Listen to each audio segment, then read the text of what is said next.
Hola a todos, bienvenidos a esta exposición Big Flaco en el Museo de Arte de Pereira. Estamos súper contentos de tener como invitadas en esta ocasión a unas amigas de Pereira, que son las productoras y las realizadoras audiovisuales de el documental que tiene este mismo título, Big Flaco, que va a mostrar la vida y obra del artista Carlos Enrique El Flaco Hoyos. Y está con nosotros Ana María Llano y Natalie Hurtado. ¿Cómo están, chicas? Bueno, hola, gracias por la invitación. Muy contentas de estar acá y bueno, y de ser parte de este proyecto de Big Flaco. Pues primero como agradecerles el espacio, agradecerle al museo haber vuelto a montar esta obra, haber sacado la colección Valeriano, que es tan importante para, pues como para aportar y que se pusieron la camiseta del documental con nosotras a trabajar juntos en este proyecto. Así que no, muchas gracias, es como un sueño estar acá. Muchas gracias. Hola, buenas tardes a todos y todas. Muchas gracias Alejandro y al Museo de Arte de Pereira por esta invitación y por toda la colaboración y acompañamiento que hemos recibido en este proceso de desarrollo del documental Big Flaco. Nos honra poder estar presentes en esta exposición justo el año en que arrancamos la producción del documental. Entonces, muchas gracias. Es un placer para colaborar con ustedes. Este proyecto fue ganador de la convocatoria Cultura en Casa de la Secretaría de Cultura de Pereira. Y una de las preguntas es, ¿ustedes comenzaron a pensar en este proyecto para esa convocatoria o es un proyecto que llevan pensando desde hace tiempos desarrollar y que esta fue la oportunidad pues propicia para comenzar? Pues en realidad el proyecto comenzó hace más de un año, comenzó con que la génesis empezó, fue cuando murió el Flaco el 14 de febrero del 2019.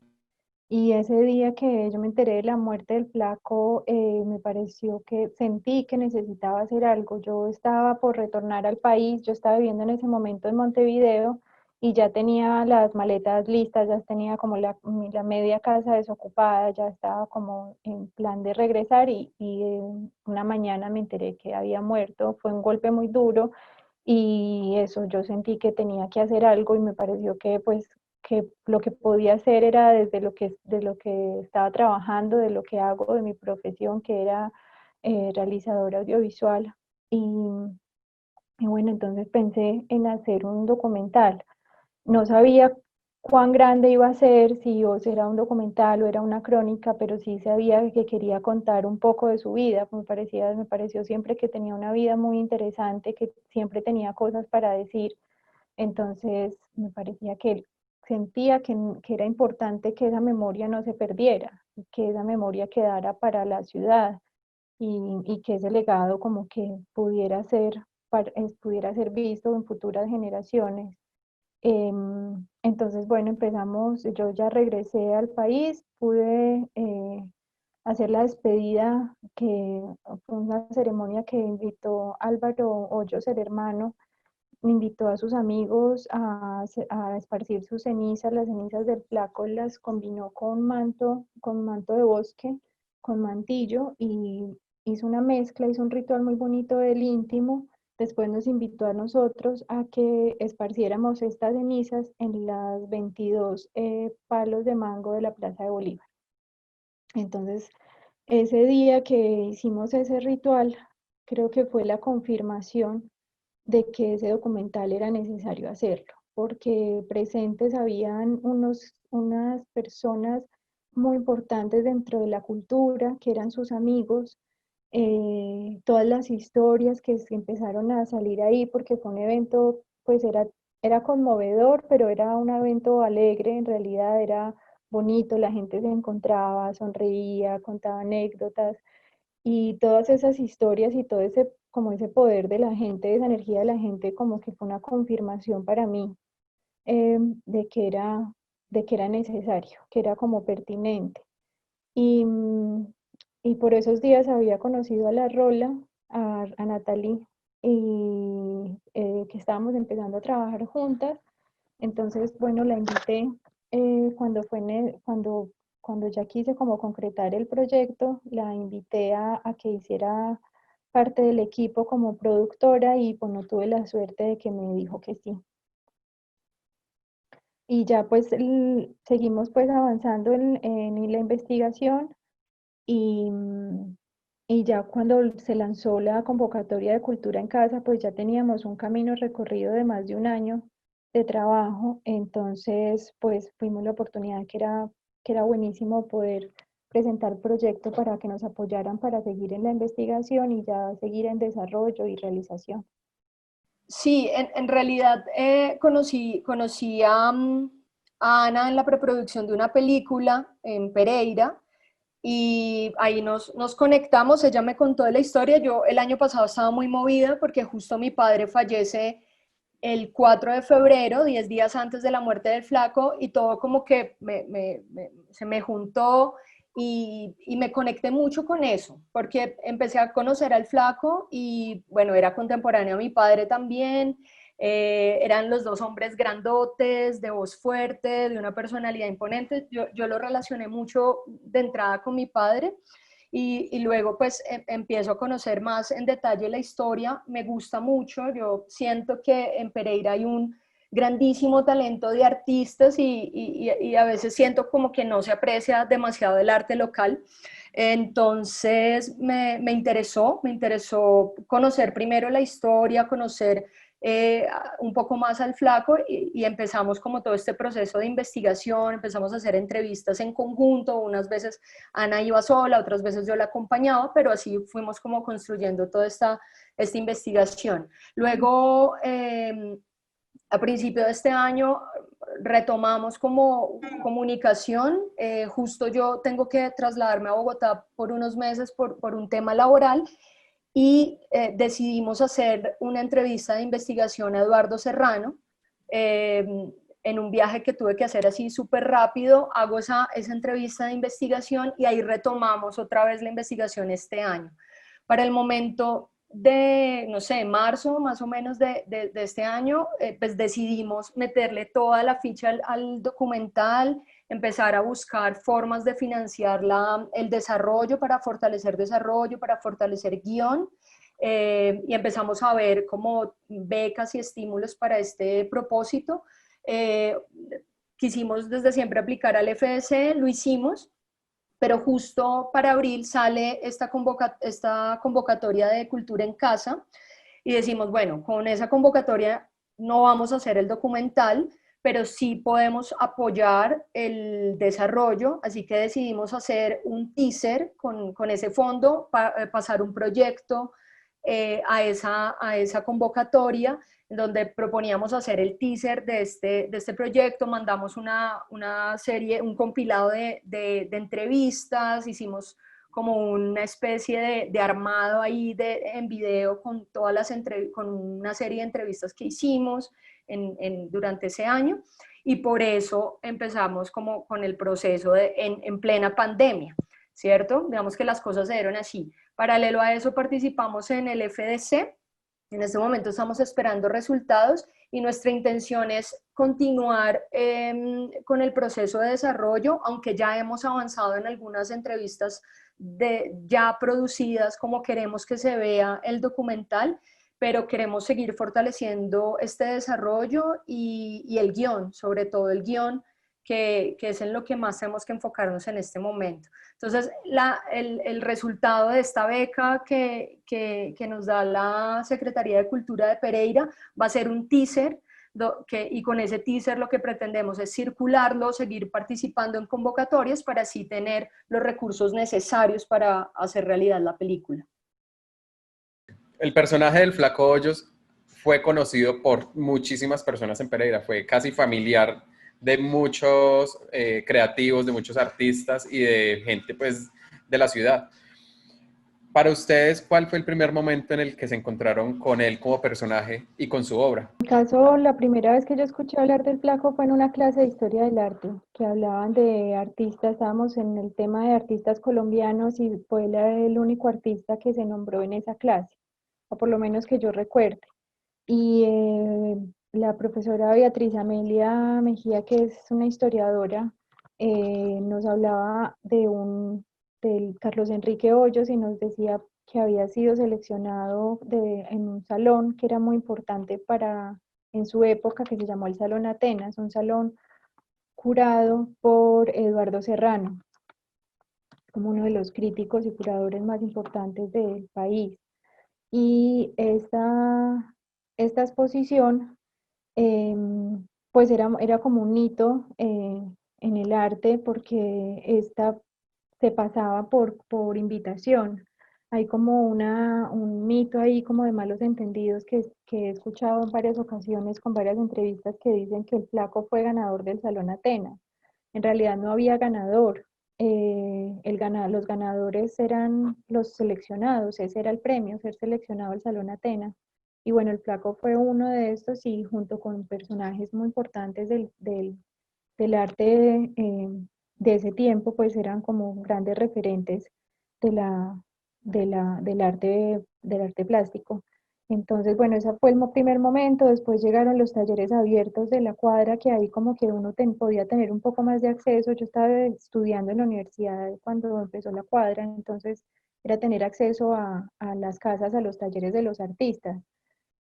Y después tuvimos como un acercamiento de que nos empezamos a volver nos empezamos a hacer amigos porque él curó muchos años la sala Carlos Dreus Castro y en esa sala él tenía varios salones, convocatorias anuales donde nos presentamos muchos artistas jóvenes y fue como la oportunidad de exponer. Yo gané en dos ocasiones, 2 años, un salón, entonces eso daba la oportunidad de hacer una individual en la Dreus. La mayoría de exposiciones de la Dreus eran por convocatoria. Entonces, pues fue como eso, como acercarme, que él conociera mi trabajo, tener horas de charla, planeando las exposiciones, y ahí fue que creo que le gustaba mi trabajo y como pensaba, entonces creo que eso me avalaba para ser amiga del Flaco. Eso como un premio. Y ya entonces empezó como una amistad, después trabajamos juntos los dos, yo empecé a trabajar en el instituto, en ese momento era el Instituto de Cultura, yo empecé a trabajar ahí, trabajé 3 años y ahí como tuvimos más acercamiento y pudimos hacer varios proyectos juntos y nos volvimos amigos. Ese fue como mi acercamiento. Pues yo realmente lo conocí a partir del documental, de la investigación del documental. Hace un poco más de un año que conocí a Ana María. Ella me habló de su intención de hacer el documental e iniciar la investigación. Entonces me uno como a este proceso, a este proyecto, y así es como lo empiezo a conocer. Es bien, bien importante para mí porque lo conozco a partir de los relatos de sus amigos, de sus colegas. Entonces ha sido muy grato conocer a este personaje. Para mí es el gran personaje, ¿cierto? Entonces primero lo conozco como un personaje, luego conozco su obra. Estuve algunos días en el museo preparando pues el montaje de la obra, acompañando un poco ese proceso, y ahí pues descubro su obra más de cerca, pero digamos que la obra como tal la empiezo a conocer a partir de sus amigos que tienen obra de él en su casa, y nos empiezan a contar un poco esas experiencias y a tejer como todo este relato a partir de este gran personaje que es el Flaco Hoyos. Ese fue mi acercamiento a él y es a partir del documental propiamente.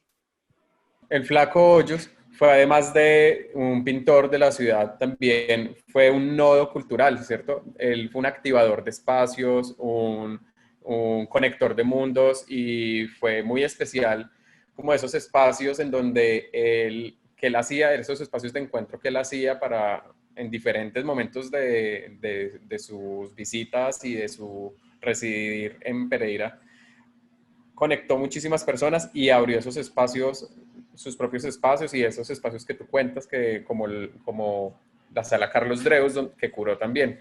Una anécdota es que curó también cuando este museo se abrió en 1995, el Flaco también fue curador del museo. Entonces, creo que el proyecto también, que no fue institucional, pero que marcó un gran precedente para todos, no importa, yo creo que ni siquiera la disciplina que practicara o si era parte o no del sector cultural. Creo que todo el mundo tuvo que ver con la cuadra Talleres Abiertos, ¿cierto? Y él fue uno de las personas que dio lugar a que eso existiese en un primer momento. ¿Tú conoces la historia de ese? Sí, pues tuve la oportunidad de entrevistarla a los protagonistas.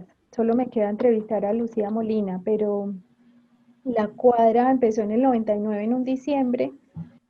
No se llamaba La Cuadra, el primer intento se llamó Talleres Abiertos, solo eso. Y el flaco todavía no vivía ahí en el barrio, porque eso era como fue un proyecto de vecinos. El flaco no vivía ahí, pero ahí vivía Viviana y Chucho. Entonces se juntaron y quisieron eso, abrir sus talleres, vender obras en pequeño formato, bocetos, algunas impresiones. Entonces era eso, como para hacer como abrir el espacio, juntarse con amigos y vender obra y vender algo en diciembre.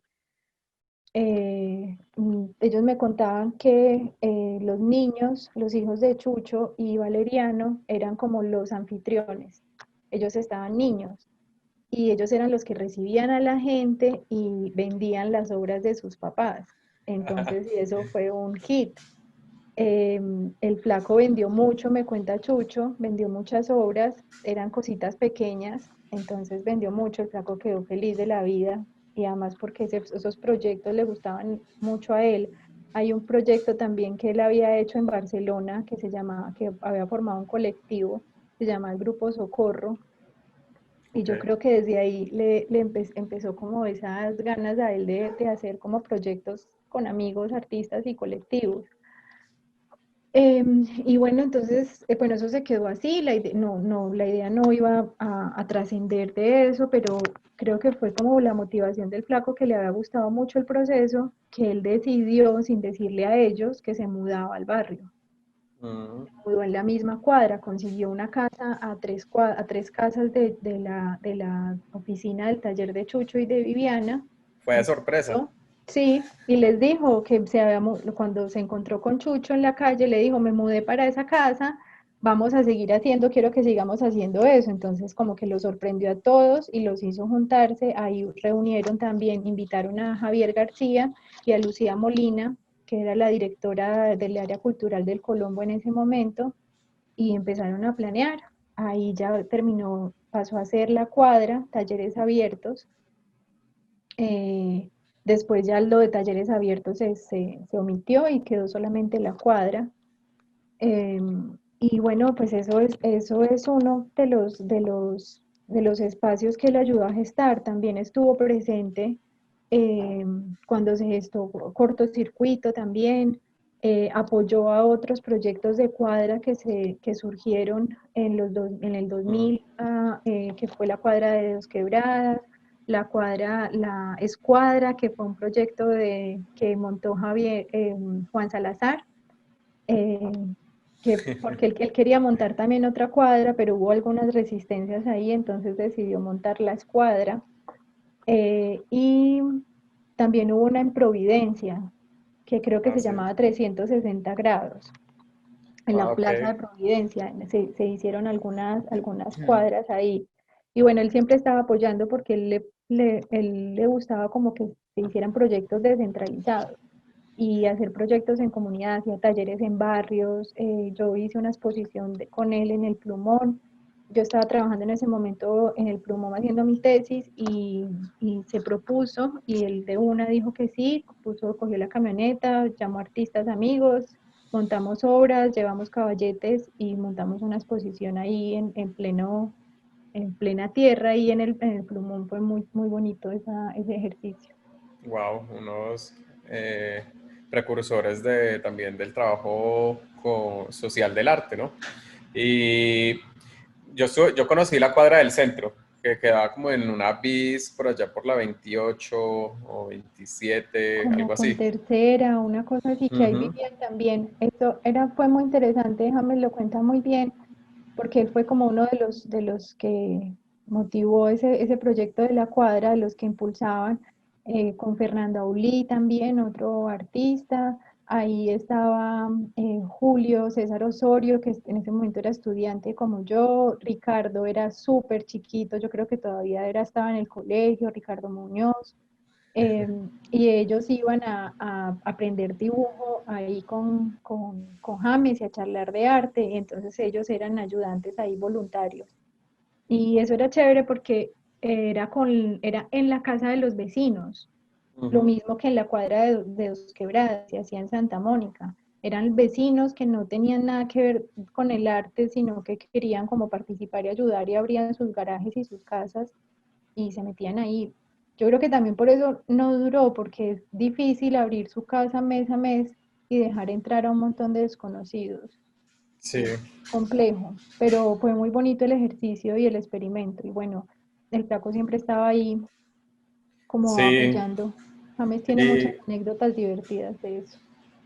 y qué bello pues que también era pues como un proyecto de como de industrias creativas, ¿no? Pues como que también pues la idea de vender arte pues no era nueva en Pereira, pues ya había habido pues varias iniciativas anteriores como el taller, la Galería Galería del del Taller. Taller, Ujú. que quedaba ahí casi en la cuadra, pues también es que ese lugar siempre ha sido como el lugar de reunión pues de la gente, ¿cierto? Ujú. En la Casa de los Jaramillo, que hoy es un hotel, ahí subiendo por la Circunvalar.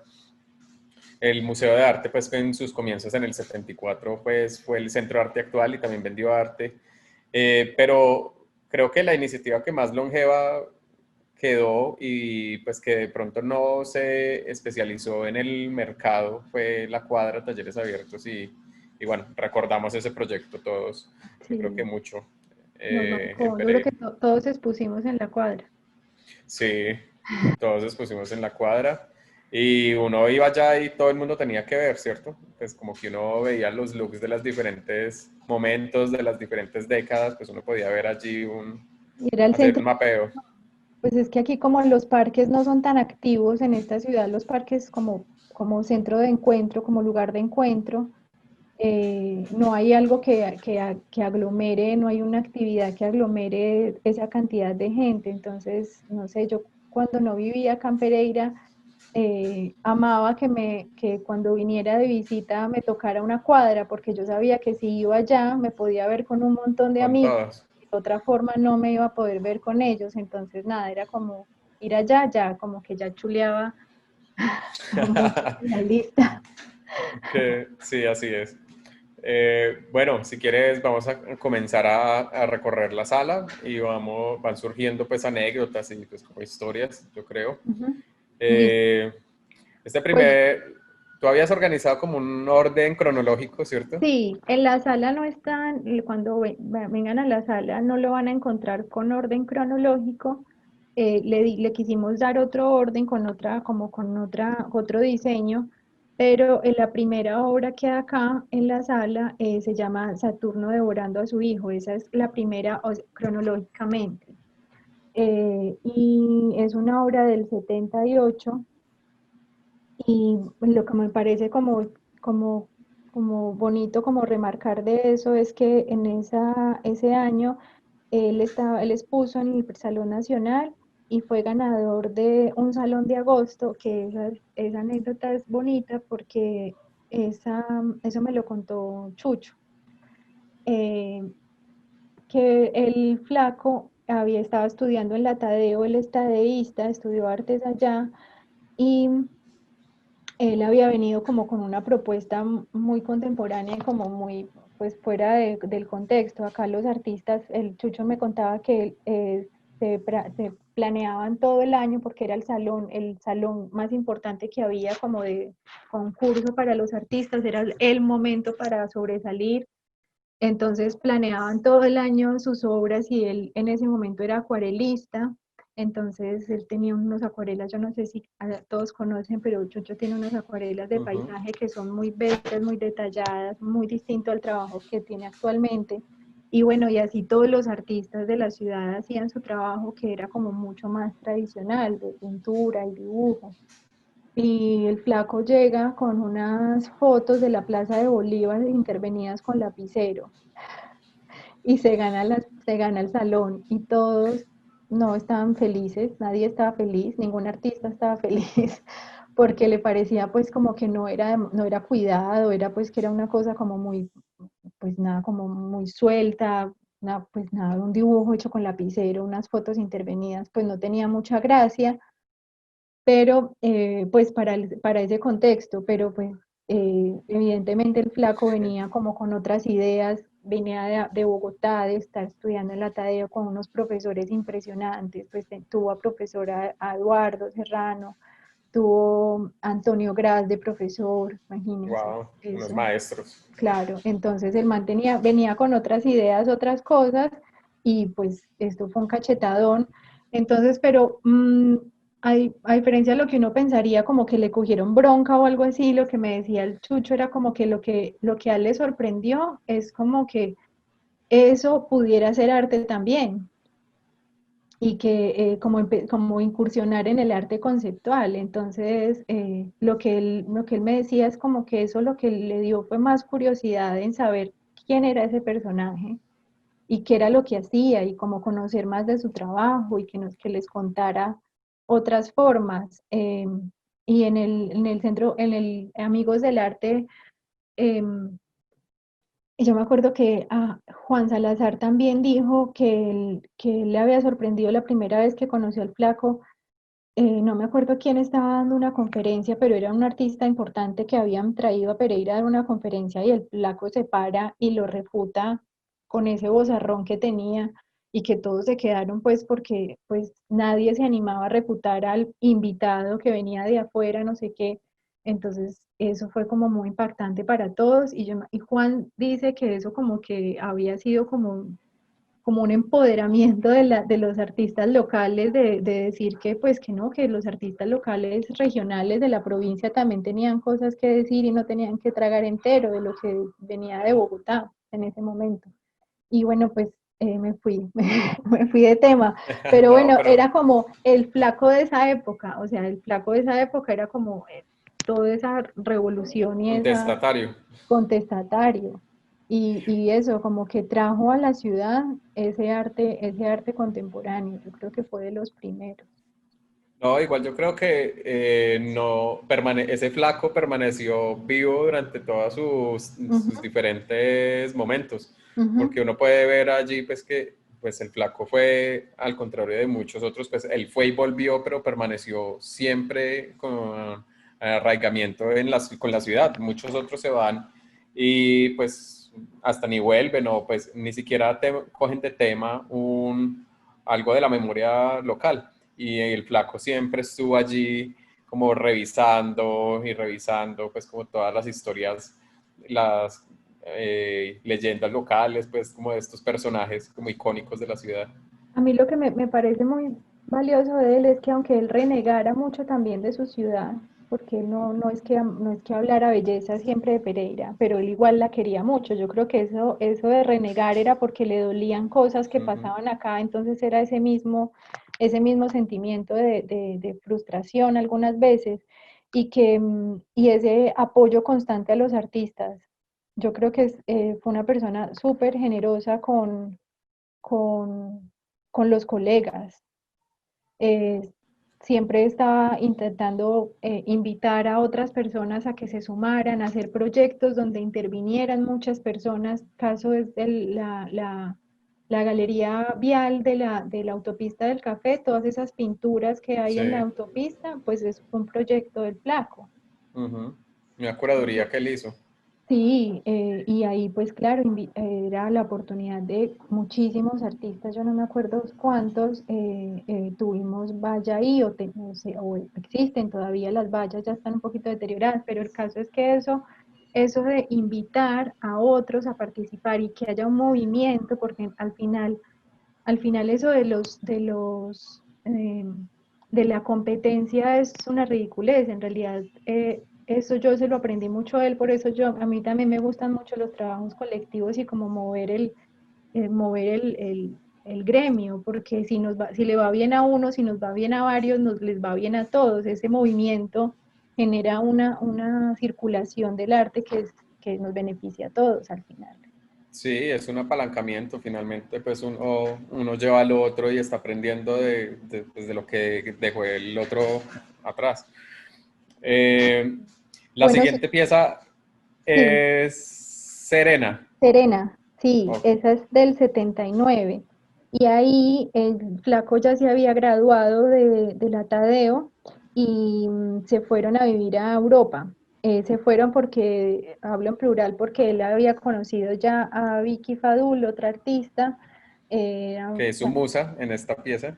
sí, pues esta obra de Serena es Vicky. Y yo no estoy muy segura si esta obra la hizo mientras estaba en París o en Barcelona, porque ellos deciden irse y porque Vicky quería ir a París. Entonces ellos llegan juntos, el flaco le da un poco duro el tema del idioma, llegaron en invierno. Entonces, ellos se mudaron, estuvieron un poco tiempo en París y se mudaron a Barcelona.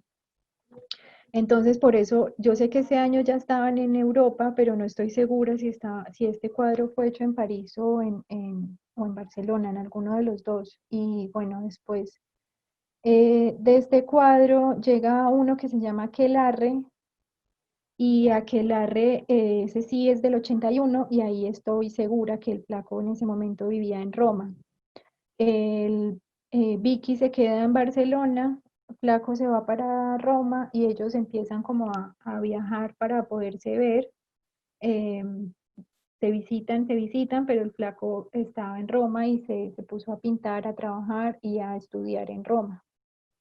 Ellos hacen muchos viajes y exposiciones ahí tengo como su dossier de exposiciones de la época y pues fue como muy fructífero para su trabajo porque hay muchas exposiciones de esta época.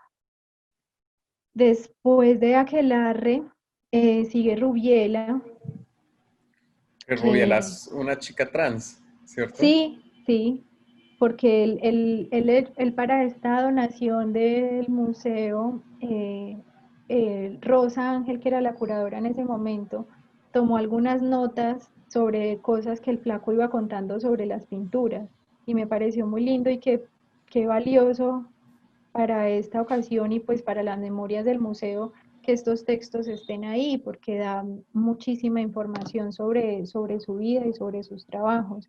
La nota que hay eh, sobre Rubiela dice, es un travesti en el oasis.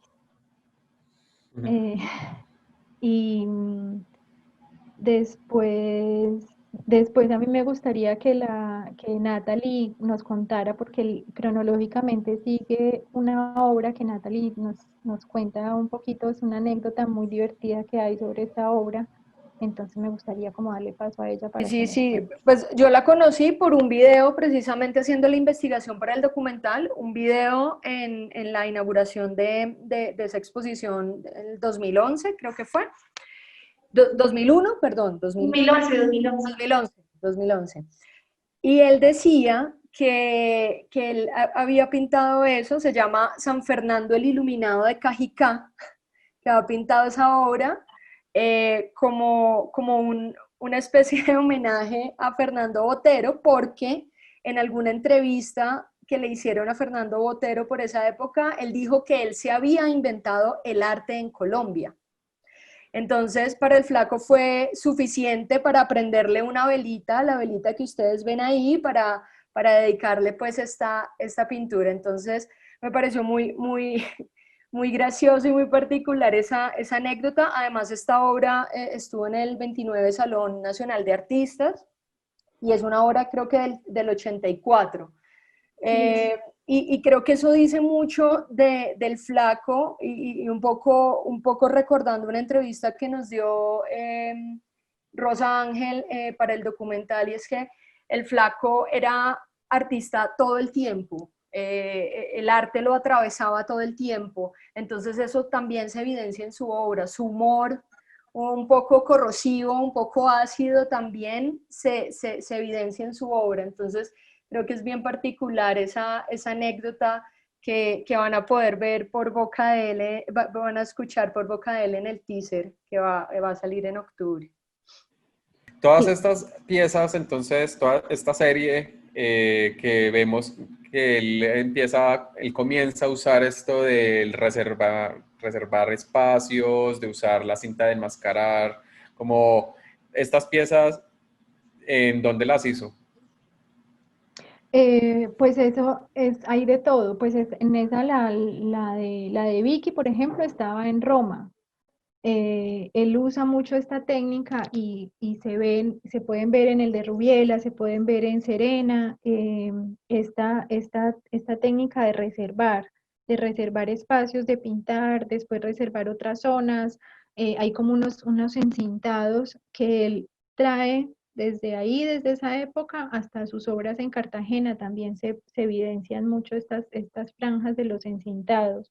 Y hay una cosa, hay como un detalle que sería lindo si vienen a ver, cuando vengan a ver la exposición, que es el dibujo con grafito y algunas veces con carboncillo. Y eso se ve porque normalmente cuando uno hace como el boceto en el lienzo, después cuando lo va a pintar, pues cubre ese carboncillo o ese grafito, pero el flaco no sentía la necesidad de cubrirlo, le parecía que el gesto del grafito y el dibujo era suficientemente digno para que quedara dentro de la obra y se evidencia.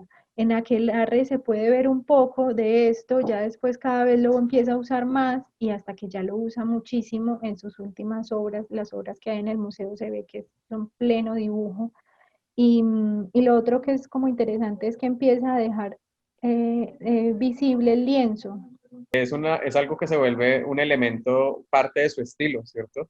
Sí, sí, lo toma y lo continúa usando por muchos años. Por muchas de sus series sigue usando este recurso, el dibujo y el lienzo, la evidencia del lienzo. Em, Después, cronológicamente, sigue una obra que yo te voy a dar pie a que lo hables tú porque es tu preferida, que es Matanza. Ay, sí, me encanta. Me encanta porque, bueno, la juxtaposición de capas, como toda la cantidad de trabajo que tiene esta pieza me parece fascinante.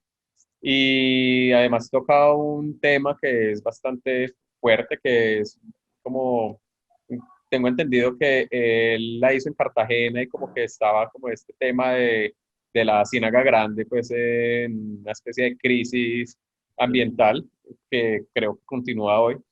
Y, y bueno, nosotros, pues en el museo la obra del Flaco se ha revisado y ha participado en diferentes curadurías, pero una especial fue Ojos de Agua, que se hizo un poco pues en paralelo a toda la crisis de Hidroituango hace 2 años, que fue cuando el río Cauca, que pasa por acá, muy cerca de nuestra ciudad, y mucho más arriba, pues después pues ya en Antioquia, fue represado y entonces nos preguntábamos, pues, bueno, hubo un decaimiento del nivel del agua, entonces hubo muchísimos peces muertos, entonces fue como el tema que evocaba esta pieza desde el inicio, quisimos que participara.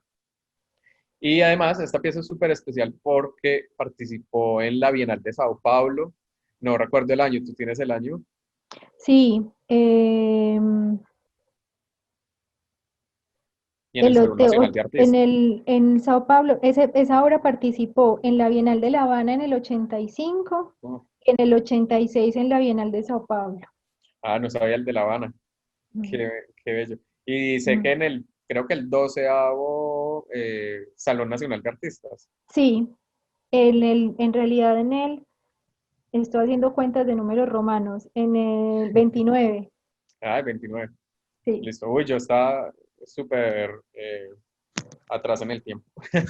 Sí. Pero bueno, es una de mis piezas favoritas y esta serie me gusta mucho porque además siempre me gustó esto del glitch y pues como del error, eh, como modo de aprendizaje también y como estética. Y pues él creo que además de que en otras piezas él dice como, bueno, esto es como a través de los errores es que uno aprende. eh, Creo que me evoca también un poco estos ruidos de las pantallas, como estos errores pues como digitales, las piezas que tenemos justo al lado además, que Sí, son reflejos, reflejos él viejos. sí, esa tiene como un movimiento, cuando la vean, tiene como un movimiento, parece como cuando también como las ondas del agua, porque es una serie de peces, parecen las ondas del agua, pero él también decía que era como rememorar las persianas, y da una marca de persianas que él le recordaba a su infancia y que dejaban ver pues cuando se abre la persiana que van dejando ver pedacitos, pedacitos, entonces por eso está como marcada por estas líneas, pero sí, sí a mí también se me ocurre es eso como de glitch, de la distorsión, da como un efecto óptico muy interesante. Sí, sí, a mí me gustan estas piezas que solamente hemos usado Matanza de esta serie. Y ¿cómo? No, no, no, no, sí, termina, termina.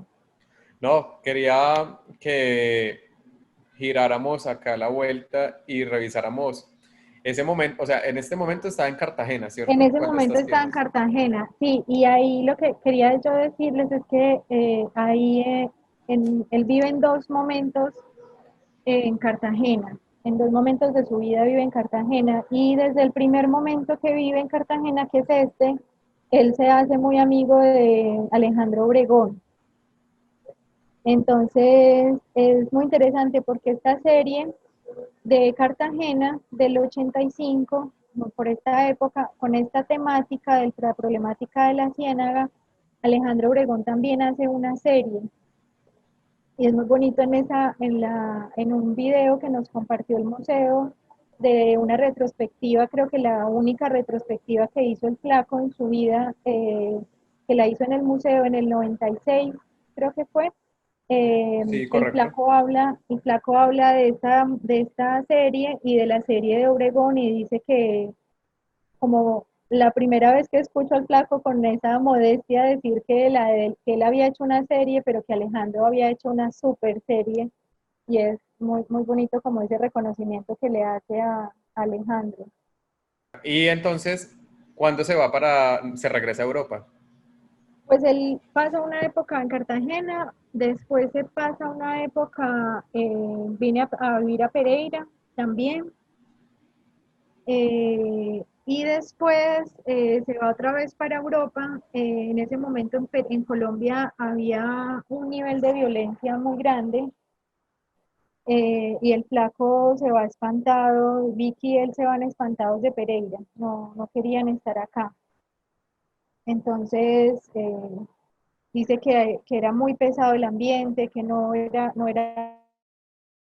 bueno. Y un texto que escribe en italiano en una de sus libretas que dice que ya no, su tierra no olía guayaba, sino que olía sangre. Wow, qué profundo. Se va como muy, muy impactado, se van y bueno, ya se van otra vez esa segunda temporada, que se van a ir directamente a París. A mí lo que me parece muy posición del museo, como que porque su obra y su vida están totalmente conectados. O sea, es como una forma muy linda de seguir su vida, es a partir de su obra, que eso es lo que queremos hacer en el documental también, que es contar su vida a través de su obra.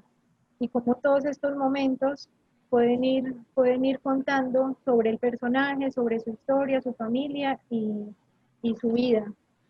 Eh, después Bueno, de... ¿Sí? No. No, que después seguimos como con la obra en París, ya nos movemos en la exposición. sí, entonces cuenta él que se enamoró de ese lino, de esa tela tan bella y que casi le cuesta los riñones. Ahí van a ver una serie, son 3 pinturas que hay ahí en el museo que están pintados sobre un lino es un lino crudo y se ve casi en la totalidad, se ve, él solamente cubre algunas partes y el resto queda libre. Eh, y él cuenta, les quería como leer un pedacito de lo que él dice. Vivía en París y la nostalgia me llevó a una serie de cuadros grandes que tenían como tema los recuerdos de la tierra y recurrir a este tema, a la parte indígena, que luego se repite en una serie de los Emberas. La factura es sobre un lino crudo, como de 40 metros, que compré a las afueras de la ciudad y me cargué en trenes y metros hasta acabar con los riñones. También trabajo un dibujo directo en un frasco de pintura chorreada, dejando ver el tal hilo que tanto el tal lino que tanto me había costado. Son los accidentes que te regalan las experiencias para los cuadros que siguen. Lo que decía era como que ese lino era tan pesado y le había costado tanto cargar y se había jodido la espalda que él no quería que eso se tapara. O sea, ese lino tenía que ser visto y era como un trofeo, entonces él lo mostró y no lo quiso tapar, además que es un lino precioso. Sí, está a la Entonces, vista, lo dejó a la vista, hizo como este chorreado, este dripping muy lindo. precioso. Muy lindo. Bueno, aprovecho este espacio para despedir a Natalie que ya se tiene que ir. Ella está ahora acompañándonos desde Bogotá y bueno, nosotros seguimos en la visita guiada. Pues muchísimas gracias a Alejandro y al Museo de Arte, a ti Anita también, por el espacio y bueno, los invito para que vayan y disfruten y vean y se soyen esta exposición Big Flaco. Y bueno, también los invito para que sigan las redes sociales de Big Flaco y ahí estén muy pendientes del lanzamiento del teaser. Es un trabajo que estamos haciendo desde Pereira, con pereiranos de verdad y pereiranos por adopción como yo. Y bueno, estamos muy, muy felices de poder compartir eso con ustedes. Entonces los dejo para que continúen con la visita y muchas gracias. Chao, Natalie. Y en esta sala tan especial, porque está pintada de verde, se preguntarán todos, el motivo podría ser que fue inspirado en Risaralda, en uno de los tonos de verde que tiene Risaralda, que en este caso cubre o hace que estas piezas que hablan sobre la historia de Pereira queden contenidas en esa región, en ese departamento, que es Risaralda precisamente. Tú en un momento nombrabas la cantidad de verdes que hay en Risaralda. ¿Te acuerdas del número? Vi que 270 y algo de verdes he escuchado yo que han medido en Risaralda. Eso es muy interesante. Sí. Pues Y bueno, ah, perdón, ¿no? no, que lo que reúne estas piezas de este cuarto es él ya había retornado, el flaco ya había retornado a vivir a Pereira, y esa fue como su última etapa de que no se volvió a ir. O sea, él ya después de ese retorno los 90 ya continuó viviendo acá en Pereira hasta sus últimos días. Y esta serie que él la nombraba como dibujos pintados, es, creo que es la serie que lo hace reconectar a él con su ciudad, porque él empieza a hablar sobre las memorias, sobre los recuerdos. Entonces él en un video que nos compartió el museo de una entrevista que le hacen en la retrospectiva que le hicieron en el museo en el 96, el flaco dice que esta serie es como volver a dibujar los recuerdos, como cambiarle el sentido a esas memorias. Entonces él ahí empieza a conectar con historias de una obra acá al lado. Empieza a conectar con estas memorias y con las historias de su infancia, de sus abuelos, de su mamá, y hace como una especie de, de collage, como con imágenes dibujadas, y él también me recuerda a mí como las obras de la Edad Media, donde son pintadas por franjas, y cada franja va contando, va haciendo esa narrativa. Como en esa época no sé, la gente no era letrada, no sabía leer ni escribir, entonces esa era la forma que tenían de contar las historias. Y él en esas pinturas, sobre todo la de Don Juan María y la de la familia, él dice que él cuenta ahí toda la historia de su vida. Ahí está llena de fragmentos y de momentos de su vida desde su infancia. También es como muy presente el paisaje cultural cafetero, las montañas, los picos nevados, las bicicletas, moto, los abuelos, la presencia de los abuelos es ahí muy importante. Y las plazas, que está la Plaza de Bolívar, el Parque de la Libertad y el lago. Y ahí hay unos grafismos alrededor también de esas pinturas que algunas frases se pueden entender, o por lo menos yo las puedo entender, que por ejemplo en el del lago está la torre de los bomberos, entonces él dice ahí por escrito que esa torre nunca, que la sirena que sonaba al mediodía y que nunca paraba, y tiene como una serie de reflexiones y es como una reconexión con la memoria. Sí, y además es su memoria de niño, ¿cierto? Ujú. Que es eso, cómo eran esos parques, esas plazas en los años 40, en los años 60. Eh, y son 5 en total las que tenemos en esta sala. Tenemos, ¿cuántas son? 17 en el resto de la sala. Y nos quedaron 2 por fuera. Dos por fuera, porque no nos entraban. No, Nos tocó elegir algunas, una lástima, pero bueno, pero está la sí. mayoría. Sí, la que no pudo ver el público es una que tiene unos perros con furia Ujú. y otro que también tenía que ver con los nevados, ¿cierto? Me parece. Sí, sí, y esa de los perros con furia que dices tú es de como esa época de los 80 donde él hace esos pinturas que tienen esos perros como ladrándoles, como que son como medio agresivos. Hay un autorretrato de él que después les puedo compartir la foto, que es un autorretrato de él con un perro que le está viniendo acá de abajo, que casi le va a morder la cabeza. Ok. Sí, tiene esa temporada. No tengo claro, no tengo ningún registro ni ningún texto que hable de por qué esos perros o qué significaban esos perros, porque son perros enojados, o sea, que muestran sus dientes, muestran todos sus colmillos. No sabría qué significan, pero es muy interesante que están presentes en muchas de sus obras. Sí, incluso le muestran sus colmillos a Fernando Botero en El Sí, Iluminado. sí. Que al mismo tiempo es como una escena medio erótica también, porque él es así, está como recostado muy como en rosados y como con esa mirada así como esos brillitos en los ojos, pero al mismo tiempo está entrepiernado con esos perros que parece que se lo fueran a comer, pero es como tensa erótica, no sé. Sí, una tensión ahí animal. Tal vez eran todos los perros furiosos de la crítica. Puede ser, sí. De esta O serie, los- esta serie también de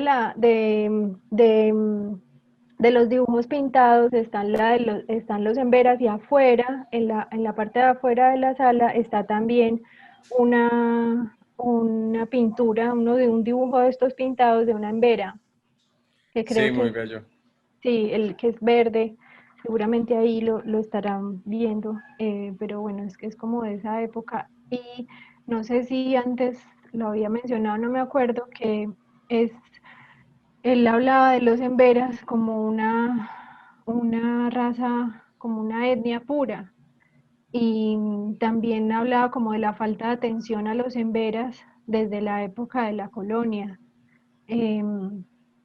Y en esa época que él estaba pintando eso, hubo una gran migración, un gran desplazamiento forzado de los indígenas emberas a la ciudad. Fue como cuando se empezó a evidenciar más claramente los desplazamientos forzosos por la violencia, porque los emberas son muy llamativos, pues por su fisionomía y por sus trajes y sus ropas, entonces era muy fuerte verlos en la ciudad y la ciudad se llenó de emberas en las calles. Era una escena muy triste y muy bella al mismo tiempo con de verles esas ropas y esos colores, pues como tener contacto con ellos. Y lo que me parece interesante resaltar del flaco cuando hizo esta serie en Veras es que nunca los mostró como con lástima ni pesar, que nunca los mostró como con una forma lastimera y oportunista de exaltar como esa, desde un lado Como la amarillista. fragilidad.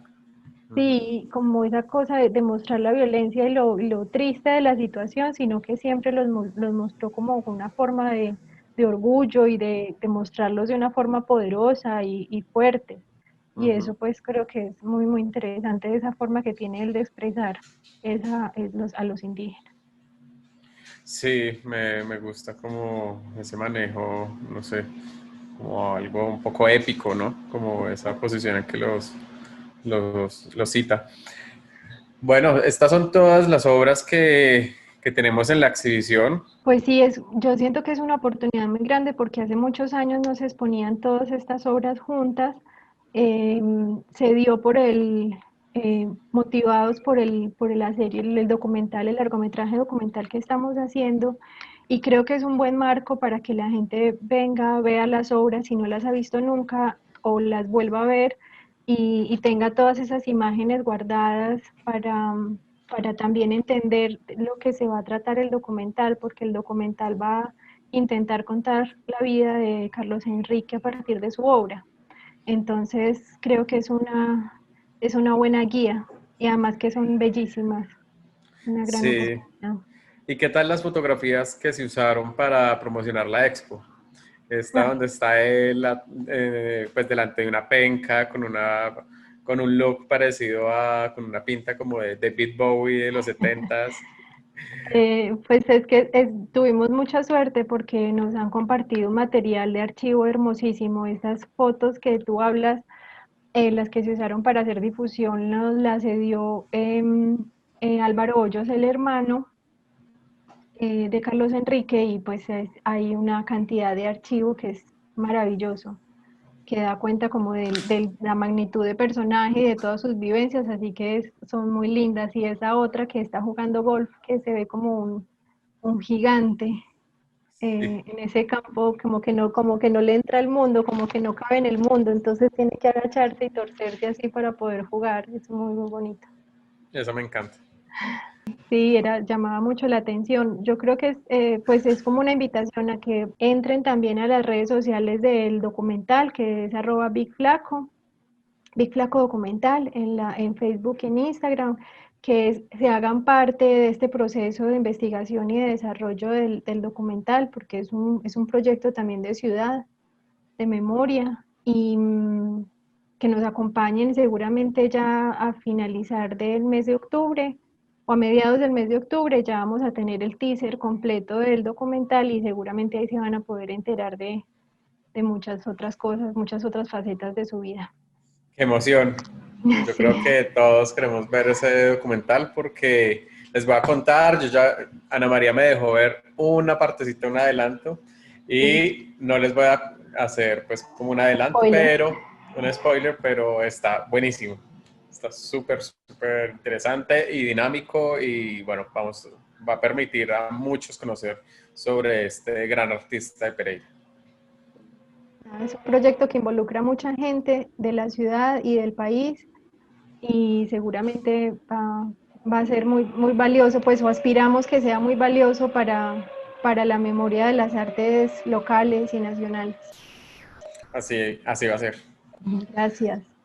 Bueno, Ana, Y a todos los a todos los que nos sintonizaron, a todos los que vieron esta visita guiada, los que lo vieron ahorita y los que la van a ver en el futuro, pues bienvenidos al Museo de Arte de Pereira y los esperamos. Bueno, sí, muchas gracias por estar acá, por escucharnos todas estas historias y gracias de nuevo al museo, infinitamente agradecidos nosotros porque nos hicieron parte de este proyecto de Big Flaco en la muestra y por ponerse la camiseta y ayudarnos tanto en el documental. Lo valoramos muchísimo. Ah, no, gracias a ustedes también por permitirnos esta oportunidad, inspirarnos y darnos este nuevo momento para mostrar la obra de Flaco.